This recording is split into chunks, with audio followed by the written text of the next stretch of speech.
Hi. Hi. My name is Vivi Guerra, or if you're my mom, Vivian.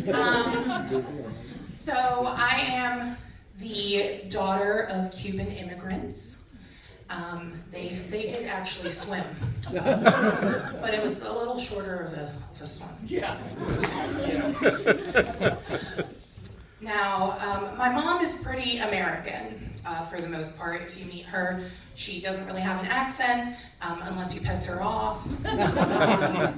My dad, however, you definitely, as soon as you hear him talk, you know for sure, you're not from here. So picture this. I'm 15 years old, and I tell my dad that I want to be an actress.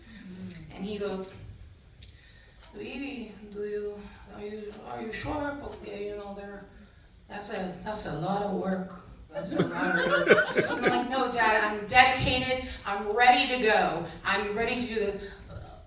Or you can stay here, go to community college, marry a nice Cuban man, pop out some babies, work part-time. It'll be great.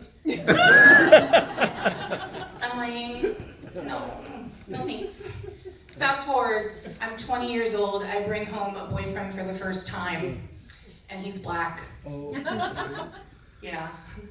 And I go, Dad, this is the love of my life, Akil. And he goes, hello, very nice to meet you. Do you speak Spanish? And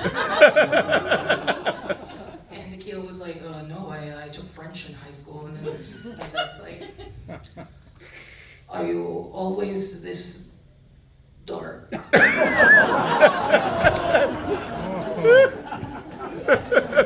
Akil broke up with me 3 weeks later. Fast forward, I am now with my wonderful fiance, Case, who is a white man, so I'm still disappointing Dad.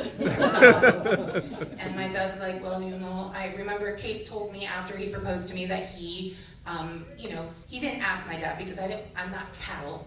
He can't ask for me. But he was going to be like, hey, I'm just going to let you know I'm proposing to your kid. And my dad's like, no, I think that's good. You guys are a good mix. I think that'll be good. It'll work together. He does this a lot with his hands. And I always wonder why my dad has these preconceived rules and lifestyle that he has for me. And then I asked him one time, and he goes, let me tell you a story. I'm not going to do it in the accent because that's a lot of work.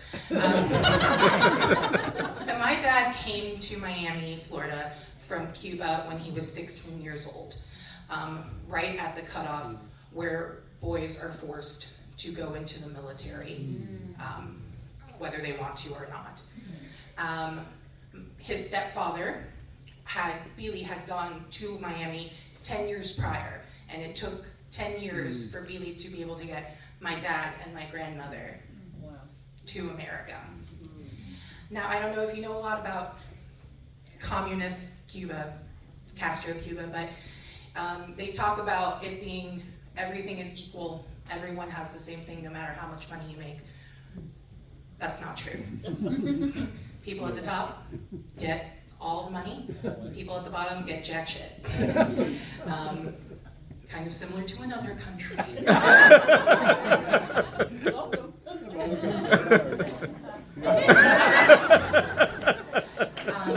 My dad told me that when he got to America and he was picked up at the airport, his stepfather asked him, what do you want to do? He goes, well, I'm starving.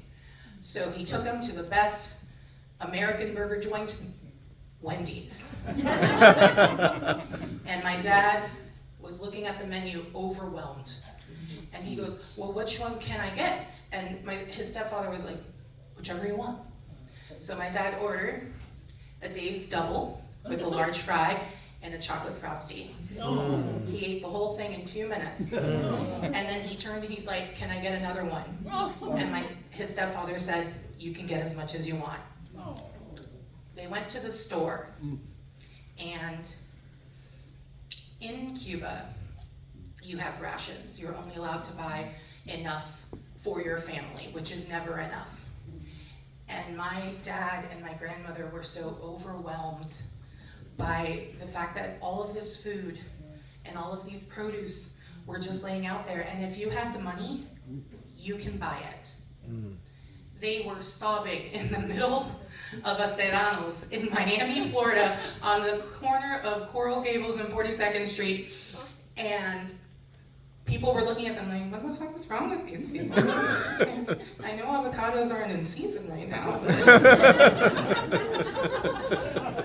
And my dad has been a big proponent of work smarter, not harder. My dad, he went to high school, he graduated from high school in Miami, and then proceeded to join the military. And my grandmother was like, why? That's literally the point of why we're not over there. And my dad said, Mom, this country has given so much to us. Why wouldn't I return the favor for fighting to continue to have that freedom? My dad is a Marine, and then he came back to Miami, and he's been a police officer with the Miami-Dade Police Department for 30 years. He keeps saying he's gonna retire. He has not done so. And as he's gotten older, he's gotten a little wiser, just a little. And he has come to realize that his version of the American dream may not be my version of the American dream. And I remember him telling me one time that he was so happy that I got the choice to do whatever I wanted. And that was why he came to America. And that is why I'm so thankful for my parents for doing that, and for my grandparents for bringing them with them. I am, Anthony said it best, kind of in between the two. I'm so proud to be American most of the time. Sometimes I'm like, I don't know her. And I'm so proud to be Cuban. And I'm so proud to be me. Thank you.